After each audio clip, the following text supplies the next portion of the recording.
Wonderful to be back here. I remember those days when we were running for State Superintendent of Education, and quite a few of you came up to me, and I want to tell you honestly, thank you.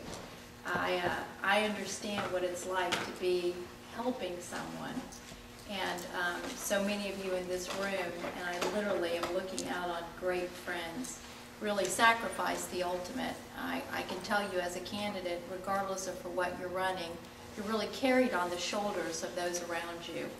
And whether it's for this party chairmanship or whether it's for an election, I can honestly say from my heart, thank you. Most of you know me, but I think it might behoove us for me to just share with you a little bit about who I am and why I'm seeking this position, and then my vision. And then I'm looking forward to Q&A. That's always my favorite part. I am an attorney by education, and was a judge and prosecuted child abuse cases, and then I went into private business, really. I now own a marketing, development, and technology company, and we've raised a significant amount of money, in the millions, 20 million to be exact plus, so I'm pretty adept at raising money, which I think is a very important role to have as state chairman. Marketing, of course, understanding a strategy and a plan and a timeline, and then putting tactics to it. That is a portion of my company. And then technology. And you'll hear that this 18 to 44-year-old, what I call gap, is desperately in need of technology. If you saw what the Democrats did in this last election, you could see that the way they generated a lot of support was really through technology.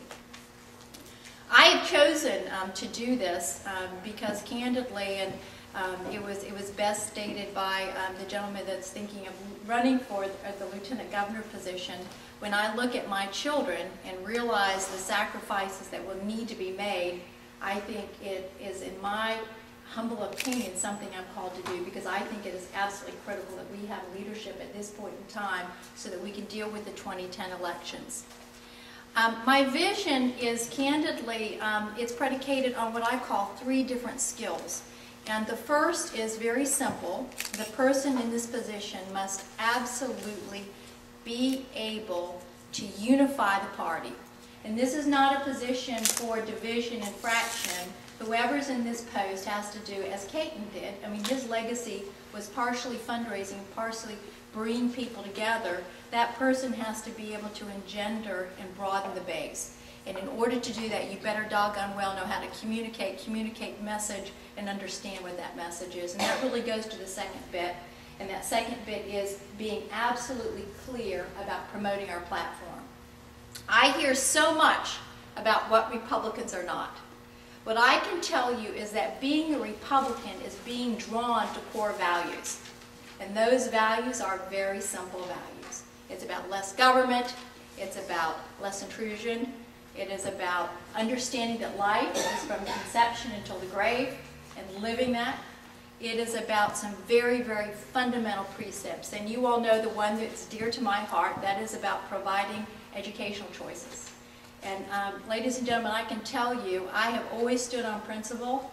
I have the bullet holes to absolutely prove that, and I've never backed down, and I'm absolutely privileged and excited about moving forward. If you all are so kind to help me in this endeavor. And then the final thing is absolutely securing our success. And you do that in 4 ways. Whoever's in this position had better be able to recruit new people to come to the hold. And I can tell you, I've been a candidate. I've been successful as chairman of county council, running at large in the 4th largest county in the state of South Carolina. And I've lost by 455 votes with 1,010,722 votes cast, but who's counting, right? I can tell you all, you learn a lot more by losing than you do winning. I was recruited by Caton Dawson to run, and I remember, if you all remember correctly, Inez Tenenbaum, the Democrat, was there. And then after she left, then a couple of other folks came in, and it was a field of 6, and I was so privileged to get through that primary.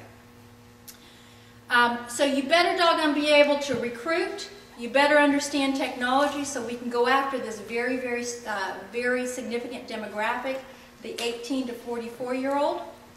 You better be able to, if for want of better understanding, you better be able to understand the organizational structure. And I can tell you, running a campaign across the state of South Carolina and doing the analysis of what works and what doesn't work, I think that I'm pretty well positioned to help with the organizational support that our counties need. When you look back in Charleston, the 72 absenteeism approach that the Dems used before went to a 30-day with attorneys on site. And frankly, if we're going to be competitive, we better doggone well come up with our own. And then the fourth component to that is it's about being able to raise the money to do the things that need to be done. And I can tell you the legacy of Caton, and I would hope some of the skill sets that I bring, the ability to raise money so that we as a party can grow and broaden our base.